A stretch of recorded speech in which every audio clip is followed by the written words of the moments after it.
سلام سلام کمیسک الختام. چراغ خانه نبوت. به نام عزت پاک با عرض سلام و ادب و احترام. آیا شخصی را شنیده اید که خداوند بر او سلام فرستاده باشد؟ بله، چنین نفر هست. او چراغ خانه نبوت بود و برای او خداوند سلام فرستاده بود. چراغ که شعله های روشنی اش تا ابد در ذهن و خاطر پیامبر صلی الله علیه و سلم باقی مانده بود. خداوند پیامبر صلی الله علیه و سلم را در قرآن سراج منیر یعنی چراغ تابان عنوان کرده است. ولی این چراغ را در خانه چراغ دیگری بود که نامش خدیجه بود. چراغی که همیشه در خانه نبوت فروزان بود و هرگاه پیامبر صلی الله علیه و سلم از تاریکی های جهالت قریش دلگیر می شد، به خانه آمده از روشنایی آن دوباره در دلش شعله امید به آینده پیدا می گشت. برای او هم همسر، هم همدرد، هم تسلی قلب و هم وزیر و مشاور بود. خداوند از او راضی باد. دوستان عزیز، ازدواج های بنی بشر گوناگون هستند. کسانی که خانه‌دار شدن برایشان تنها یک عادت معمولی جمعیتی و یا اجرای طلبات جسمانی است. اما ازدواج های دیگری هست که نه تنها پیوستی دو تن بلکه یک جای شوی دو روح، همراه شوی دو عقل، متحد شدن دو مرام و مقصد هستند. اگر ازدواج برای کسان یک ایستگاه معمولی حیات باشد که باید از آن عبور کنند، ولی برای بعض دیگر ازدواج آغاز حیات کاملا دیگری است.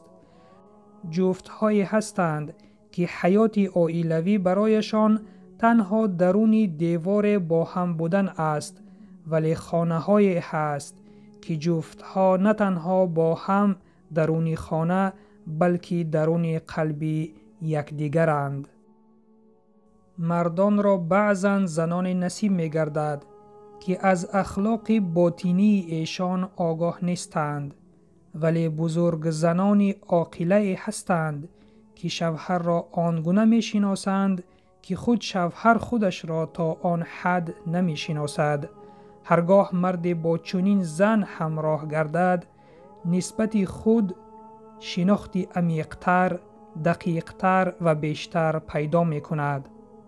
به تعبیر دیگر این گونه زنان آینه‌های زیبایی هستند که شوهران کمال و جمال خود را در آنها به خوبی می بینند.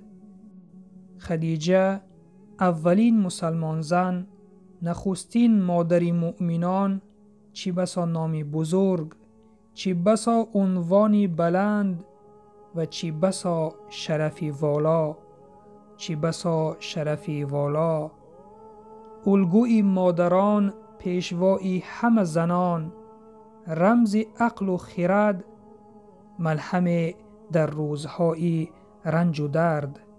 چنین بود مادرمان خدیجه، خداوند از او راضی باد. هر کجا عقل و خرد، صبر و طاقت، حیا و عفت، احترام شوهر، وفاداری همسر و هر خصلت نیک زن یاد شود، این نام بزرگ به اختیار به ذهنمان می آید. خدیجه، خداوند از او راضی باد، همان بزرگ زنی که نه تنها همسر بلکه رفیق، مونس، یار از یاران وفادار پیامبر صلی الله علیه و سلم بود. عزم و اراده اش اراده پیامبر صلی الله علیه و سلم را قوت می بخشید. لطف و مهربانی بی‌نظیرش خستگی های او را برطرف می ساخت و وجود مبارکش چراغی بود که خانه نبوت را روشن می کرد. دوستان عزیز، وصف بزرگی زنی را که اولین نفر شده به اسلام گرویده است و بزرگترین زن جنت عنوان دارد و آنچنین خصلت‌های نیک و بزرگ داشته است که پیامبر صلی الله علیه و سلم تا آخر عمر همواره او را یاد کرده تحسین گفته است، در این چند جمله خلاصه نمودن از امکان بیرون است. آیا وصف زنی را که خداوند از آسمان جبرائیل را فرستاد که رفته او را از نام من سلام رسان و به جنت مژده اش ده گفت، امکان دارد در چنین گفته های کوتاه بیان کرده شود؟ البته امکان ندارد. بله دوستان عزیز، خدیجه را خداوند به دست جبرائیل امین سلام فرستاده او را به جنت مژده داده است. این فضیلت در عالم یگانه بوده، برای هیچ کسی بجز خدیجه خداوند از او راضی باد نصیب نگشته است. امام بخاری از ابو هریره خداوند از او راضی باد آورده است که روز جبرائیل علیه السلام به خانه پیامبر صلی الله علیه و سلم نزد ایشان آمده گفت: ای فرستاده خدا، حالا خدیجه در دست ظرف پر از طعام به نزدت می دراید. همین که نزدت حاضر شود او را از جانب خداوند و هم از نام من سلام برسان و نیز به او این مژده رسان که خداوند برایش در جنت قصر از در و گوهر آماده کرده است که در آن هیچ گونه صدای بلند و هیچ ناراحتی نیست. روایت بخاری. چه زیبا! قصری که در آن هیچ گونه صدای بلند و هیچ ناراحتی موجود نیست. از بس که خدیجه خداوند از او راضی باد، بار شوهرش پیامبر صلی الله علیه و سلم را ناراحت نکرده بودند، بار در خانه نبوت سر و صدای برپا نشده بود، خداوند کاخ او را در جنت مانند به کاخ این دنیای او آرام و آسوده گردانیده است. خواهران عزیزم، آیا شما در خانه شوهرتان به مانند خدیجه خداوند از او راضی باد عمل می کنید؟ آیا شما شوهر خود را در وقتی که ناراحت است، در وقتی که غم و غصه است، آیا او را دلبرداری کرده اید؟ آیا همدرد و همراز او بوده اید؟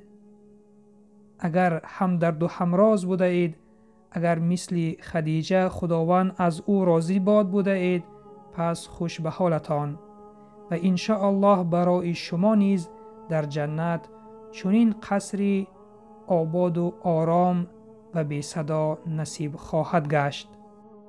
و اگر شما همسر را آزار بدهید، وقتی که با غم و غصه می آید، غم و غصه را دو چند و سه چند زیاد کنید و او را ناراحت کنید، گپی او را رد کنید، بدانید که در آن دنیا هم خانه شما چنین خواهد بود. از حیات خدیجه خداوند از او راضی باد درس عبرت بگیرید که او بهترین همسر برای پیامبر صلی الله علیه و سلم بود و شما بهترین همسر برای شوهران خود بشوید.